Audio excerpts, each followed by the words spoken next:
Yeah, if would have known that you had Spider-Man 2 for a while, I would have started playing that a long time ago. It's all good. It was like I was thinking about last night putting it in, but I was like, no, because Resident Evil is going to come in next week pretty much, and I don't want to be in the middle of this while that comes out. So I'm just going to patiently wait for Resident Evil, and then once Resident Evil, we're done with that, then I'll start on Spider-Man 2. Yeah, I just thought it had been... It was free on the stream, yeah. I've been sitting in my PlayStation stuff for... A minute? Yeah. Well, yeah, since my birthday. Mm-hmm. Yeah. Yeah, last year. Well, this is Tommy. I don't know. This is Jacob. This is Tommy and Jacob's mixtape.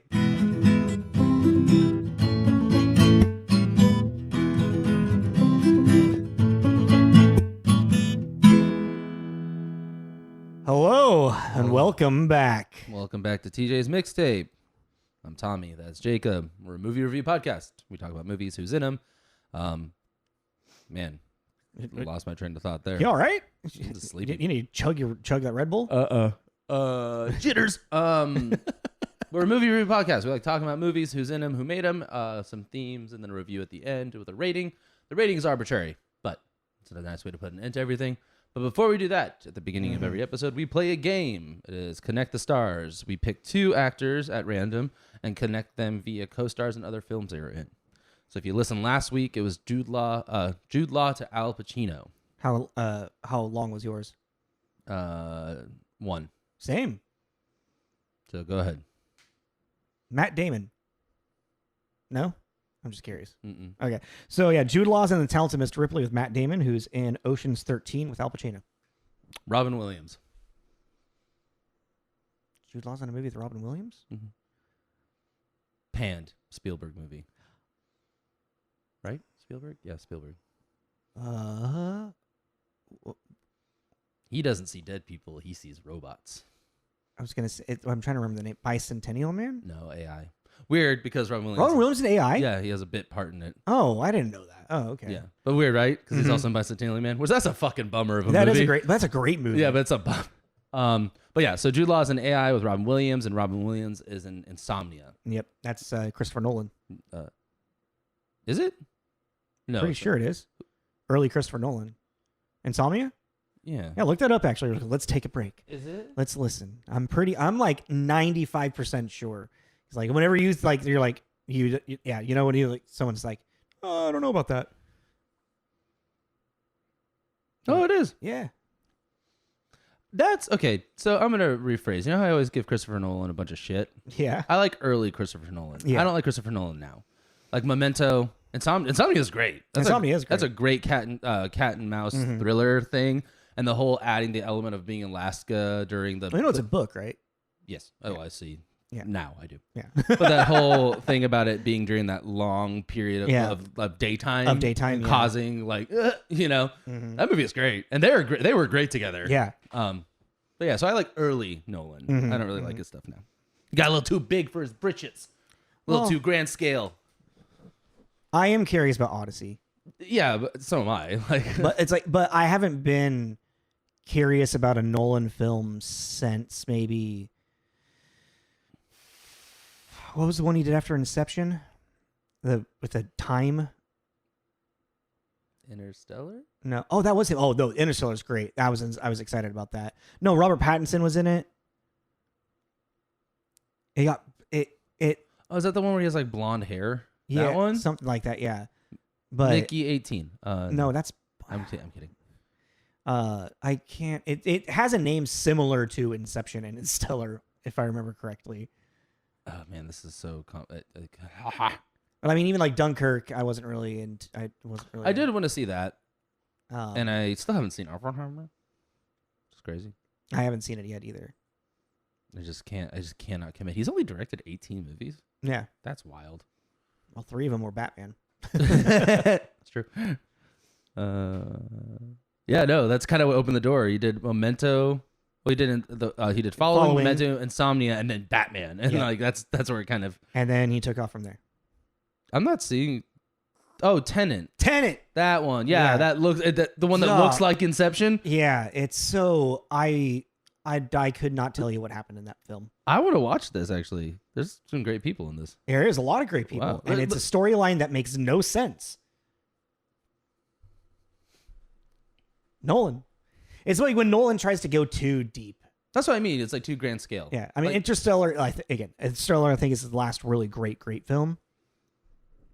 Well, yeah, and Interstellar is actually one of the highest ones. Yeah, and I'm just Different curious about respect. what he's going to do with the Odyssey. But lo and behold, we are not talking. This is not. So join us an at the end of this episode. Again, we're going to randomly generate 2 people from Yes. connectthestars.xyz, which is the site we use. Check it out. It's really cool. Shout out. But yes, we were doing a movie that I think this is going to be our last of last year's stuff. The 2025. We're going to take a break from 2025. It's been a lot. I mean, but it's been fun. It's been very fun. It's just been kind of hard to find movies that we want to review. And this one, we had no idea what it was. Yeah, I just stumbled upon it, and then when you brought it up, I was like, oh yeah, actually, I've been wanting to watch that. So it's like I think we'd seen just like whatever weird teaser trailer, thought this movie was going to be something way different than it actually is. Mm-hmm. The movie is If I Had Legs, I Would Kick You. I'd kick you, not I would. If I had legs, I'd kick you. Mm-hmm. It's promoted as like a psychological drama, dark comedy. I'm sorry.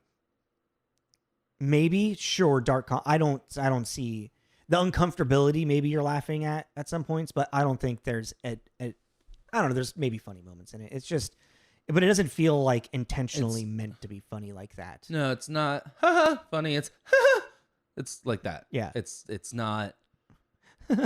We need to leave. This movie is a prolonged, ever-growing anxiety attack. 100%. For those that don't know, basically, we watch as a woman spirals out from the stressors of her life. Mm-hmm. That's it. The movie starts off with the first 5 minutes. Oh, okay. I think this movie is incredible. I thought this was an amazing movie. I never want to watch it again. Exactly. It's that weird thing where I never need to watch it again, except maybe show it to someone. I'd be like, watch, just you go watch it. I'm going to be in the other room, man. Because this movie is incredible in the sense of what it does, the immersiveness. Yeah, and the way it's shot is just like, so the movie opens up to a scene where we are just looking at Rose Byrne, our mother, being talked at by some form of medical, at this point, a doctor of some sort. And just watching her, the way they made her feel alone, even though she's around people, was really incredible. Yeah. And it's really hard to explain. You just got to see it to really believe is. This movie is an experience. It is. It is And utterly an experience. That's what makes it so incredible. And because not a lot of movies can evoke emotions this powerful like that. Yes. And it does it so well. Now, we'll get more into that as we get into the reviews. Let's get into the nitty gritty of it, I guess not the nitty gritty. This is the face value stuff, I guess. So it came out, like we said, last year. It was released Sundance, January 24th, beginning of the year, and then went through a slew of other film festivals until it had a limited theatrical release, it sounds like, on October 10th of last year. There was no box office ranking on what we use for a box office mojo, but it did make like 1.4 million box office. And I saw from a couple different sources its budget was about 1.5. Okay. So and like to honestly say, like that's what it made box office when it was released outside of its film festivals. So, but film festivals, it will receive rewards and grants and stuff like that. But generally a movie like this, when it goes to the film festivals, I believe it's more meant to, like, there's a vehicle for either the writer or director to receive some type of accolade, show what they can be doing to get more work, and then also, you have your leading star who's going to be the vehicle or stars type thing. And this very much so is that. Because even going into writer director, this is Mary Bronstein, who on Wikipedia only has 4 film credits, 4 of them acting, 2 of them directing, and she's acted in the 2 that she directed. Yeah. And the only other feature film, which seems like it was a feature film she did maybe back when she was in college, it's called Yeast. in 2008. It has Greta Gerwig in it, and the Safdie brothers helped produce and were in as well. So it's just it's interesting because like 2008, and then what? 17 years later, 17 years later, her next feature film that she direct comes out. Big time gap. Not a lot to read about her, personal life other than, who she married. Well, then, but I think that from my understanding from what I read too, this is a depiction of her motherhood. How she felt going through motherhood. So if that is true, she's been busy. Yeah. If this movie is a whole lot of self-help types, if this movie is a representation of what she was going through in her child's early years, then that's what she was. I wonder if if her kid had this issue as well. Yeah, maybe. I don't know. But and again, this is all just there's nothing that says like that. I couldn't find her saying this is about my child, Yeah, this isn't a biog. No, but from what I was reading, that it was inspired by her life. Yeah, autobiographical. That was the word I was looking for. So that might be what she was doing, was having a very long, drawn out spiral into chaos. Yeah, maybe. Who knows? She knows. I don't know, Mary. Her husband might know. I would hope the Safdie brothers might. I would hope the husband knows. He was like, "What?" But yeah, so I'm curious to see if this is just going to be kind of like a one-hit wonder for her, or if she's now going to be pumping out some shit every couple of years. I would be very how do I word that? Fuck it. I would be very disappointed if this is her one and only big movie, because she obviously has an eye, and I would like to to use it and branch out a little bit. I wouldn't want it to be the same thing over and over again. I mean, because of like she has a very unique perspective at storytelling. Yes. Or how to attack it, at least. Like I'm going to say this movie is very innovative in its way of storytelling. Well, and the fact too that for majority of the movie, we have the child and the husband, and we never see what they look like. It's only the husband over the phone, and always like almost from the daughter's perspective looking at mom, or as just someone else in the car. It's almost like we're like a fly on the wall. Yeah, and she did this amazing job of really showcasing from a visual aspect how alone this woman feels, that she's like, swimming upstream. And yet it's how alone she feels, and yet I felt like in a lot of places she's doing it to herself as well. Oh yeah, but that's part of the kind of spiral out. Crashing when out you are thing. crashing, like you're going to be pushing people away, you're going to be neglectful on your responsibilities. You're going to look for other people to be the responsibility for it, when what you need to do is look inside of yourself and see what you need to fix to help these things, these external things. Well, yeah, but it's also like that's all well and good, but she can't get a breath to do that. Yeah, that as well. So it's like it's also what was really interesting about this movie too. It's really intimate. Mm-hmm. You're really, really there with Linda.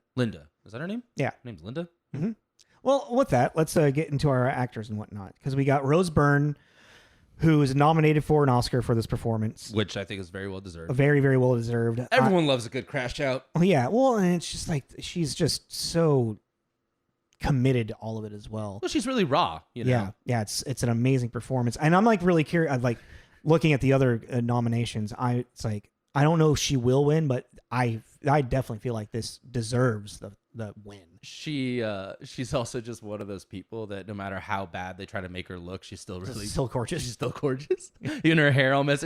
She's just a really beautiful woman. Kinda she just can't. Like what they were talking about in Yellow Jackets with Ella Purnell. Yeah, that's what I was thinking. Yeah. They're trying to make her look all, and I was like, I mean, she's still fucking Rose Byrne. Like, I don't know. If you're not familiar with Rose Byrne, Bridesmaids, Neighbors. We did a movie with her. What movie? Get Him to the Creek. Oh, that's right. Yeah. One that we can't really that episode did not age well. That movie didn't age well before we even did it. No, I know, but it got worse. Never in our what 6 years has it actively gotten that much worse. Oh man, like it got real bad real quick. You feel that? I'm mind fucking you. We just say I just can't. No. All right. We were really into one aspect of that movie. And we talked about it a lot. That keeps me up some nights. All right. And I got next. I didn't pick this up until making notes. The daughter, the child. Yeah. No name. Oh yeah. No, we never know. We never get her name. Well, yeah. Which is such an interesting way to get the perspective of Linda and this dissociation that she's having through everything. Or I was thinking it was more that you could put your kid in that position. I mean, fair, yeah. It A dehumanizes. projection of It kind of dehumanizes a little bit. It's this, and they made her just so, you know. But she's voiced and played by Delaney Quinn, young actress, now kind of like just doing stuff, child actress. Movie that I just recently saw a trailer for that comes out this year that she's in called Buddy. That's like, imagine Barney goes on a killing spree and the kids are trying to escape the show. What? Yeah. Oh my God, it has a high rating too. Yeah, dude. What? Yeah, look at the cast. No, go away, ad. Don't need your I saw a trailer for this the other day. I'm like, oh, this looks really fun. Michael Shannon. Yeah. Okay. A bunch of these people don't have names. They're probably kids. No, Michael Shannon. He doesn't have a name. Oh, like the characters don't have names. Yeah. Oh, because it's not released yet, so they may not. Oh, it's not released. It's not released yet. Topher Grace, Yeah. Keegan Michael Key.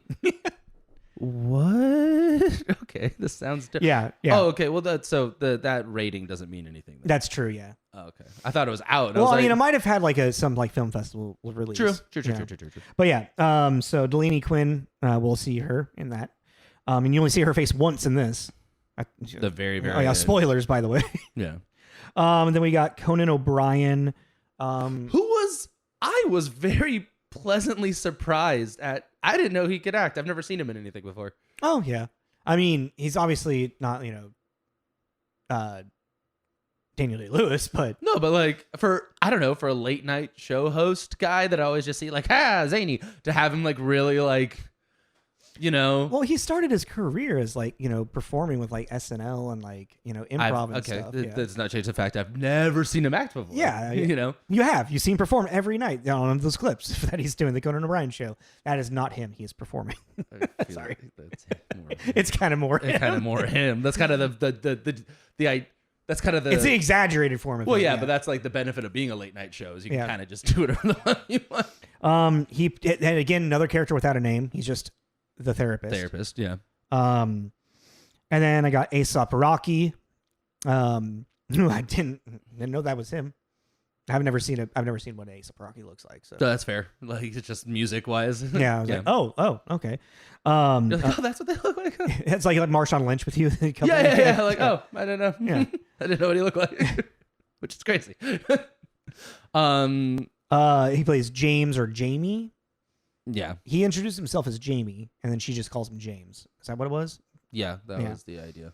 And then I just got Christian Slater as the husband, Charles, who, again, you only really hear his voice through most of it until the very end. And then I put down Ivy Walk, who's the dickhead, like a motel lady. Oh, her? Yeah. She was an English teacher. Oh. She's just that person. Again. Yeah. Like she's just a problematic, annoying bitch. Like sometimes if you're smaller roles, it's fun to get typecast the same thing. Yeah, but you do it well for a minor thing, and then you slowly branch out. I am really bummed. Apparently, I guess English teacher got canceled. Oh, really? Yeah. Such a bummer. I was really looking forward to. They got 2 seasons, right? I think they got 2 seasons. I wonder why he got canceled. I don't know. Just didn't pick up enough traction. Weird. Yeah. Netflix will save it. No, don't touch it. It's FX. No, Netflix, don't touch it. Like, well, they buy it just to let the people produce it again. They're not going to. They're gonna fuck around with it. All right. They're gonna Netflix. They're gonna Netflixy it. Yeah, Nextify it. Nextify it. Flixnet it. Flixnet it. Ooh, that sounds dirty. Anyways, all right. Are you ready for scores and stuff? Yeah. I'll open up. All right. So IMDb relatively low, 6.7 on IMDb, and then a 92% tomato meter and a 79% popcorn, which makes perfect sense in my opinion, because I could see this. This is very much like the critics are like, oh my God, kind of what we were talking about, like so innovative, so interesting the way that it's shot, filmed, presented. And I could see, audiences just being like, yeah, sure, this was fine, but this was hard to watch. That's what I was reading when I was looking at user reviews and like Reddit and stuff. A lot of people just weren't like, let's say there's 6 comments or 6 reviews, 5 of them said I couldn't sit through this because of the anxiety. The 6th one was like, I feel this way and I have felt this way. So watching someone else go through it made me feel seen or made me feel. Yeah. And that's just kind of how it went. So yeah, and I can see that because this movie is really, well, when it's over, you kind of remember to breathe. Like you're like, thank God. But, on Metacritic, this has a 77, which comes to generally favorable, with 28 positive and 6 mixed and 0 negative. With 100, I put a couple down. So with 100 at IndieWire by David Elric. If I had legs, I'd kick you vibrates with primordial love and respect for its heroine. One that self-evidently stems from Bronstein's own experience as a mother, but the film refuses to wink at its audience or even the slightest hint of memorable solidarity. Interesting. Another one by Stephen A. Russell at Timeout with 100.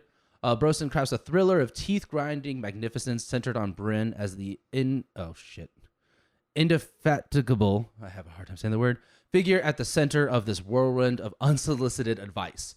Loved that she is sitting there at the center of this whirlwind of unsolicited advice.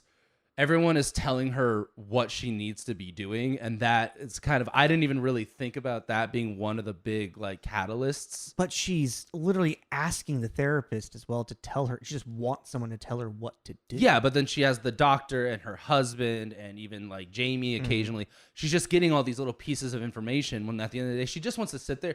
She doesn't want to die, but she doesn't want to live either. She wants to have that kind of sit unconsciously in the void moment that's kind of all she's looking for, but she can't find that weird circle.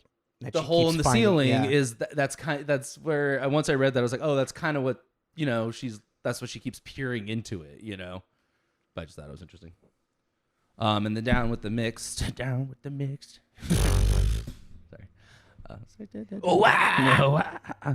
With a 60 at Guardian by Benjamin Lee. Who gave it a 60. In just 2 hours with a plate filled a little too high, not everything here quite works as well as Byrne. But Bronstein clearly hasn't made something to be liked. She's made something to be experienced. I can't say I'll forget that experience easily. And then the one that's I really liked with a 50 by O.D. Henderson at Boston Globe. It's a daring choice to force audiences to spend 2 hours with someone they won't like. But if I had legs, I'd kick you is more of an experiment than an empathy machine. It overstays its welcome by at least 30 minutes. I agree so much with that one, except for the overstaying its welcome. I can see that, but I think that's kind of the journey as well. The experience of it. Yeah. Because you don't want to sit for an extra 30 minutes in this uncomfortableness. Yeah, it's uncomfortable. But that's her fucking life, and that's what we're watching. That's what we're doing. I will say, if I didn't have to watch this all the way through for our podcast that we agreed to do this movie, I don't think I could have sat through it. Like the anxiety was driving me nuts. Really, I was hooked, line and sinker. I felt so uncomfortable. I felt so frustrated. I felt but that's also one of the things that I was appreciating about it. But it was hard. It was really, really hard for me to stay focused because I wanted to disassociate from it. Well, I'm going to say 2 things on that I kind of already told you, but I just want to get them out there too. Mm-hmm. The buildup of her finally, you're kind of waiting for like I said, the Rocco Boondock Saints moment of her finally snapping and just kind of going postal. Not saying she's going to kill people, but something kind of big happening. And I thought it was really beautiful. We'll talk about it later, but just I'm going to say to you, the ending, Mm-hmm. that was, I thought it was going to be this big explosive thing, and it actually ended up not being. And I thought It was in its own way. it was to her, Yeah. but it wasn't a spectacle to us, Yes. which I liked. Secondly, I have never seen and I told you this, and I want to tell them, I've never seen a movie that is building up to a jump scare so much that is not gonna happen. This is not a horror movie. Mm-mm. This is kind of maybe a psychological thriller. It's definitely a psychological thriller. But even I'd I say. feel like that's kind of stretching it a little Psychological bit. drama. But Yeah, psychological. There you go. Psychological drama better. Mm. But it is this movie. You are expecting, especially because it's Rose Byrne, you're expecting the red-faced paint demon guy to pop up every corner because that's just the amount of tension that it's building. Some ghost or goblin is gonna pop out of somewhere, and it never happens, and it's crazy. Something did make you jump, though. What made you jump? I don't remember now. I don't remember either. Did something right? Something did make you go, Jesus. I don't remember. I don't know if that was really a jump as more of like just a visceral I mean, that's what a jump is. But it wasn't like a, oh my God, I'm startled. No, It was no. more like a, what the fuck? Yeah, but I can't remember what did it. Was it him falling through the ceiling? Or the... You did say what the fuck to that moment, Yeah. which I missed. I think I went to go grab water or something. Did Oh, she yeah. push him? No. He It just gave out more. Oh, okay. Because I was like, did she push him down the hole? No. And then she left him. Yeah. She left his ass. I called the ambulance. But she left him. Like, also, it's like, how did he not get in trouble for breaking and entering? I think because she called the ambulance. Oh, yeah, I guess so. Like I have to get back to my daughter. There's a man lying in my apartment. He fell through the hole. I know he's there. Yeah. You can fill in the blank to Yeah. like make, because I'm like, that's not a good look, my guy. Yeah. Especially for a black man. Yeah. God. Yeah. I was like, uh-oh. I mean, this film is filled with so many metaphors, so much symbolism. And that's my big thing. I felt like at the end is like, you feel like she's slowly drowning this entire movie, only for her to fight with the waves at the end.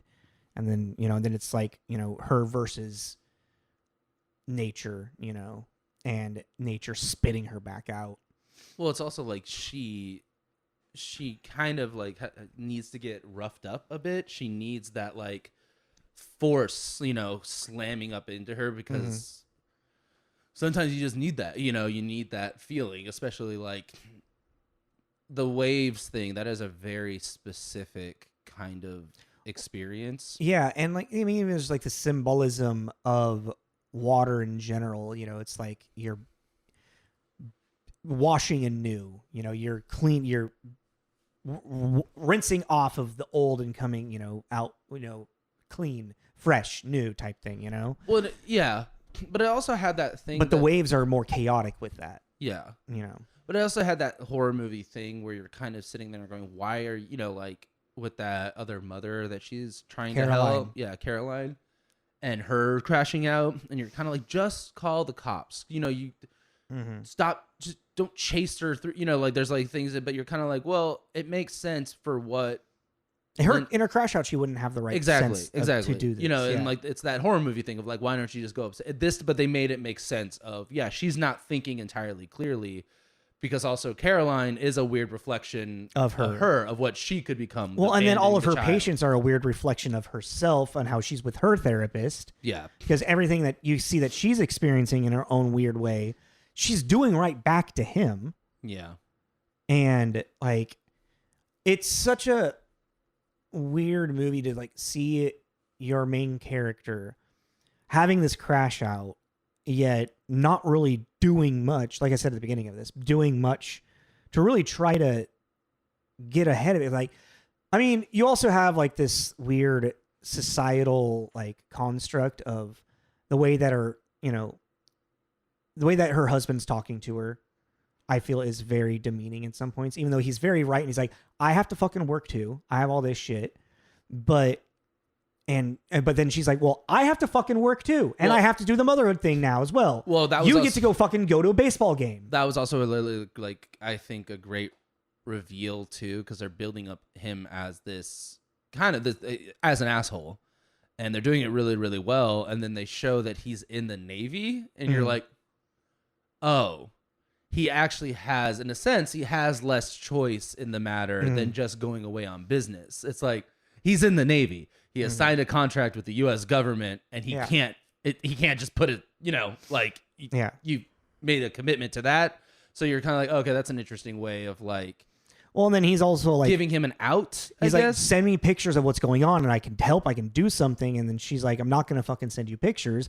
It's like people are there trying to help her, and she's just but they're assholes about assholes it. about it. Yeah, yeah. And that's the thing that she's pushing back on. You know, because even the doctor, the director, even she is like, that's the unsolicited advice thing, and it's like, you're.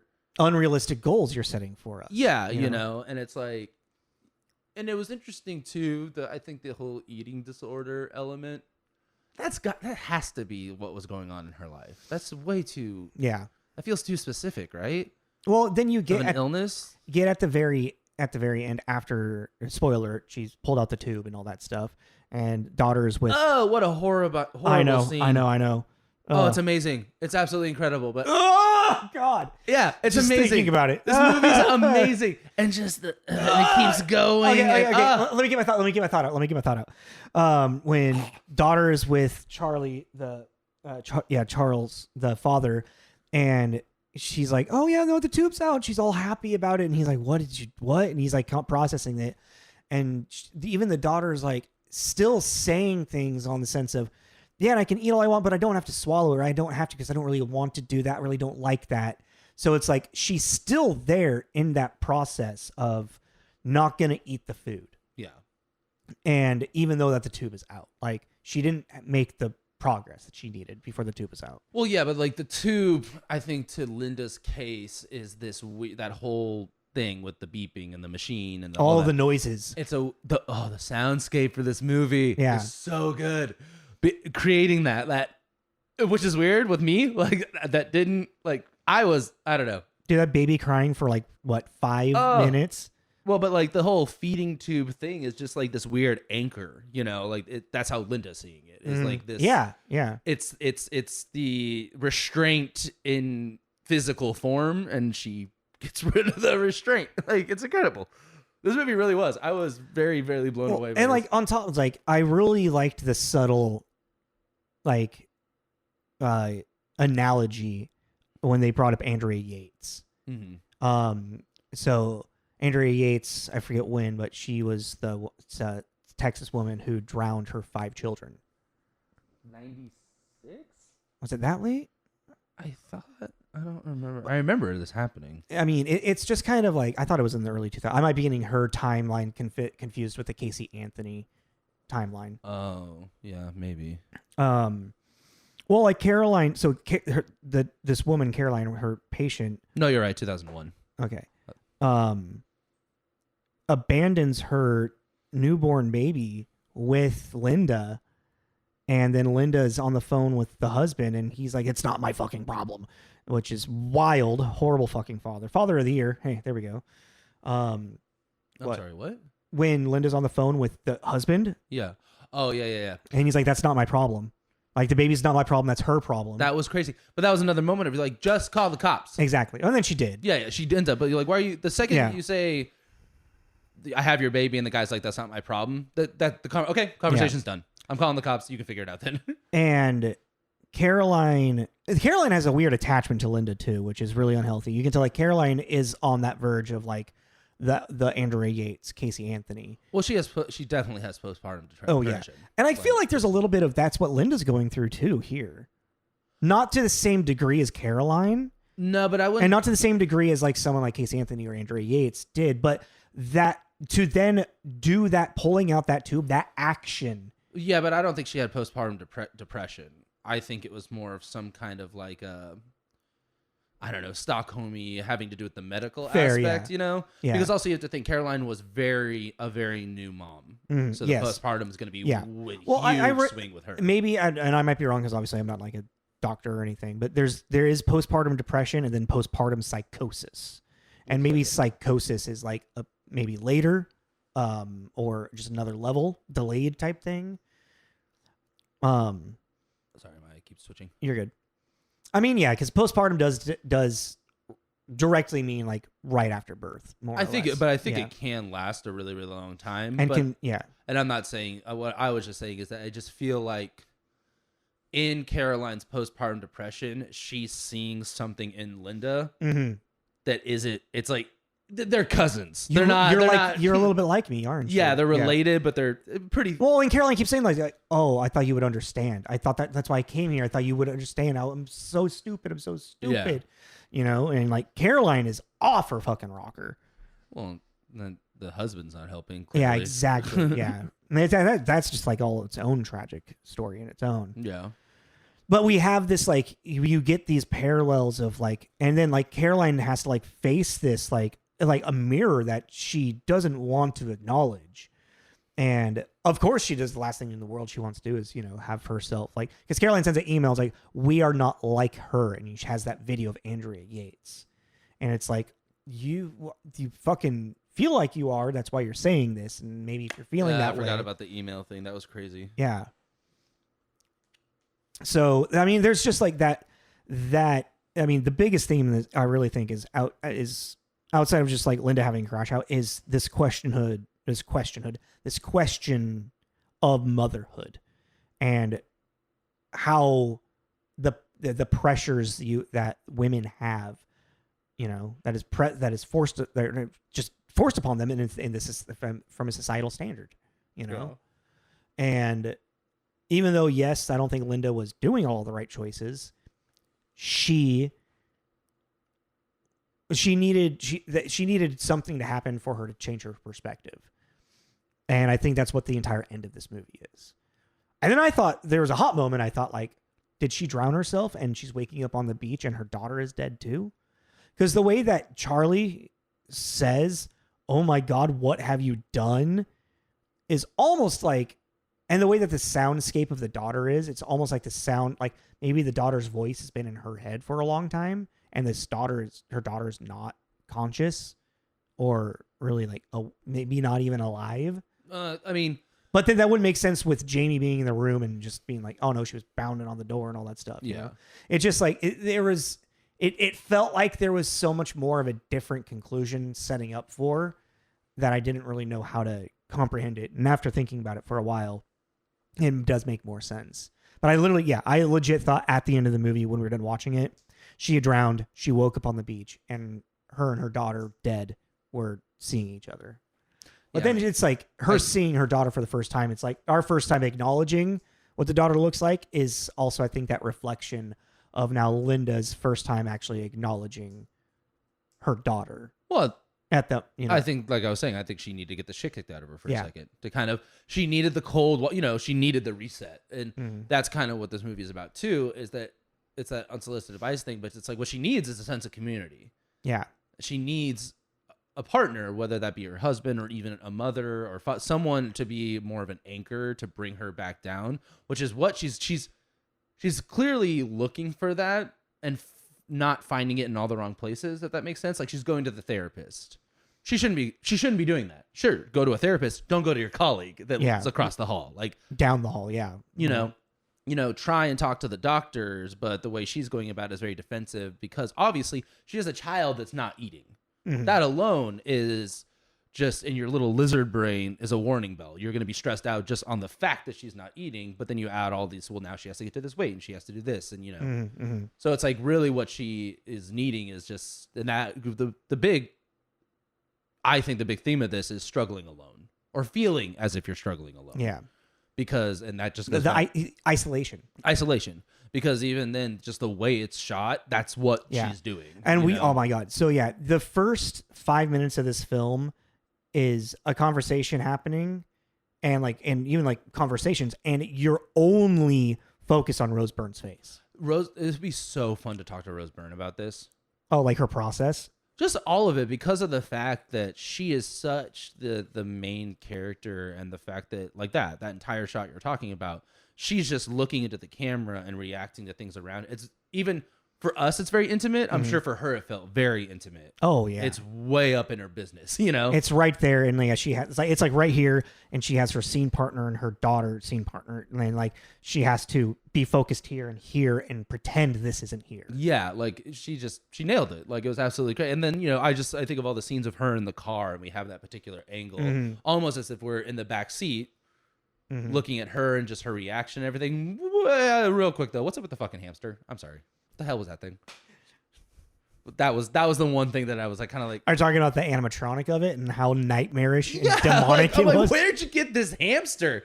In the sewer? Like, the hamster's been eating growth hormone or something. It was a big ass hamster. Some hamsters do get that big. I don't know. I had 2 hamsters. I've seen them. I've never seen them do that. Well, I mean, you got your little dwarf hamsters, and then you got a hamster that can get like, you know, palm of your hand, and then I don't know. I feel like it was just like a little bit bigger than your normal hamster. Oh shit! Yeah, okay. Yeah. Pet hamsters generally range from 2 to 8 inches in Yeah. length, depending on the species. The larger is reaching up to 14. That's a guinea pig.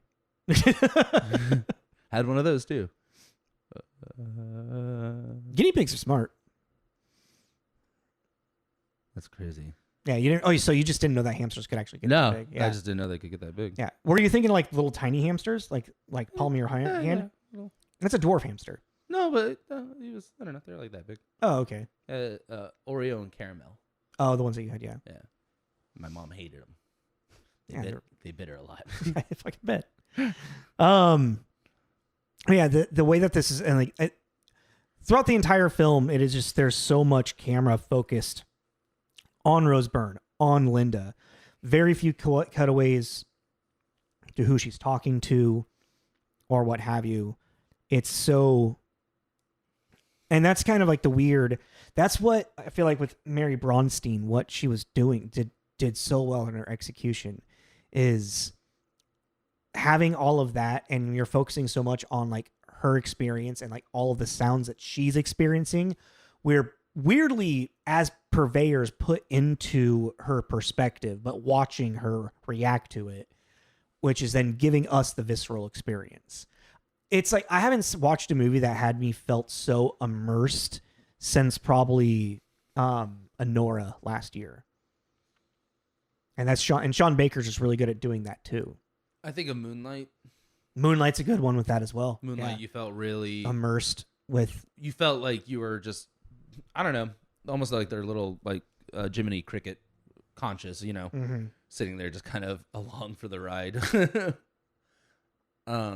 Yeah, I think that one comes to mind.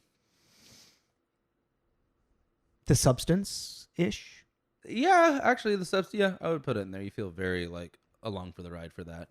I just didn't really care for that movie that much, so. I mean, when it turned into body horror, it just went somewhere. Oh, Train Dreams, that one that we just watched with Joel Edgerton.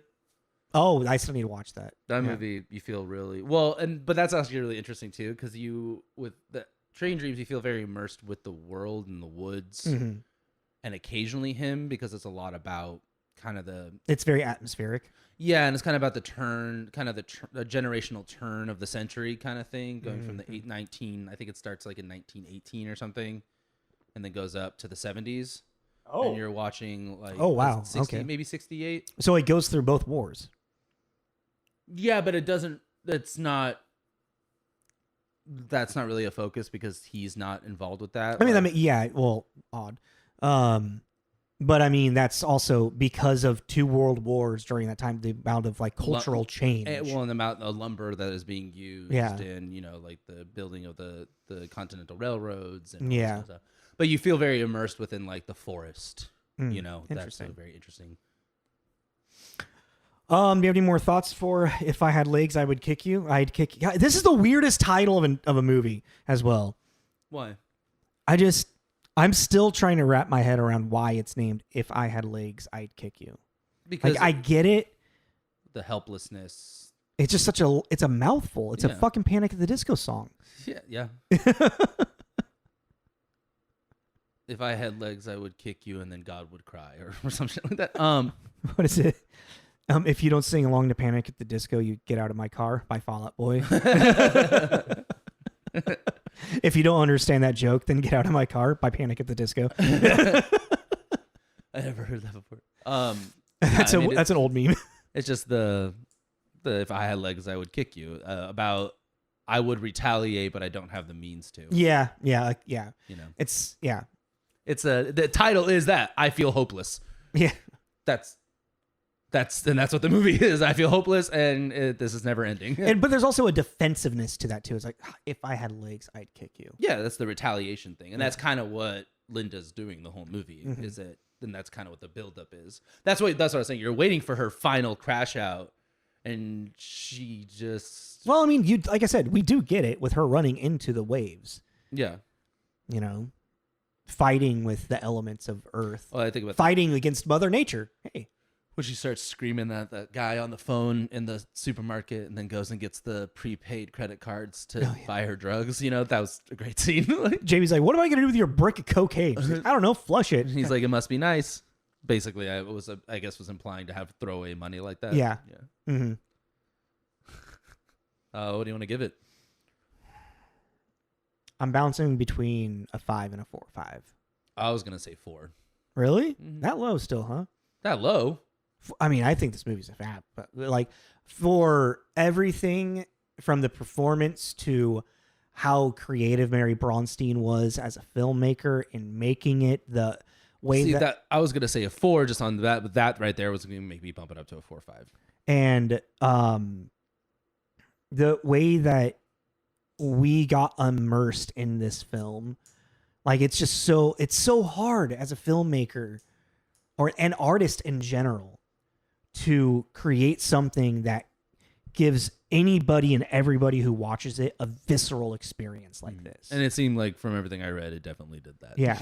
Like this is a unique film above and beyond. I mean, 4 or 5, sure, because I mean, there is some confusion you can have with like the whole like ring light thing that she keeps hallucinating. I don't know. Well, because that was that whole like her meditation breathing thing that she would do. Yeah. It's like I mean, we can settle on a 4 or 5, but I really do think this is like I would if I was one Metacritic, I'd probably be doing one of the 100 out of 100s. Yeah. Yeah. Well, wouldn't a 4 or 5 kind of be that? That's 90 out of 100. Okay, I like that. I like 90. Mm-hmm. Yeah, 4 or 5. Yeah, 4 or 5. Crazy movie. That movie's crazy. If you like weird movies like this, I'd recommend it. If you're a very casual movie goer, movie watcher, I don't think this is for you. I think everyone should watch this. I think you need to sit in that uncomfortability because of the fact of the way this movie is made. From the filmmaker perspective, yeah. I think it's worth a watch. I think that just to see how like this is the kind of movie that I feel like would inspire someone to become a filmmaker. I agree with that. I 100% agree with that. So it's like I think that this is actually going to be something, and it's one of those I think it's going to come back around, and people in a few years are going to be like, oh yeah, they're gonna, oh I didn't know about, whoa, you know what I mean? Yeah. Like it's gonna be, especially with the idea of motherhood and the expectations of it and the kind of quote unquote social norms. Mm-hmm. And especially for like, this is a movie that for the next few decades, people our age and younger are going to rediscover once they feel it. Mm-hmm. And then it might speak to them differently once they get a little, you know, someone that is 19 now, and then they'll discover it when they're 30, you know? Oh yeah. It will have your perspective. It will feel different. I promise you, it will feel different. Like me watching it now, you know, like if I had watched this 15 years ago, I probably wouldn't have appreciated it. Yeah. But now I'm like, oh, okay. Like, and that's just coming from the idea of being a parent, not specifically motherhood, but the idea of being a parent. I'm like, this sucks. This is terrible. But I can't stop watching this complete and utter train wreck. But yeah. Anyways, what do you think about Melissa McCarthy to Cillian Murphy? Melissa McCarthy to Cillian Murphy. Is it Cillian or is it Killian? Killian, you're right.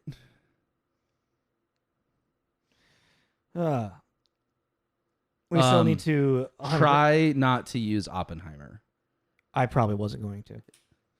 That was kind of a general. I feel like Oppenheimer will make it too easy because everybody's in that fucking movie. Even God? God's in everything. No, there is no God in the atom bomb.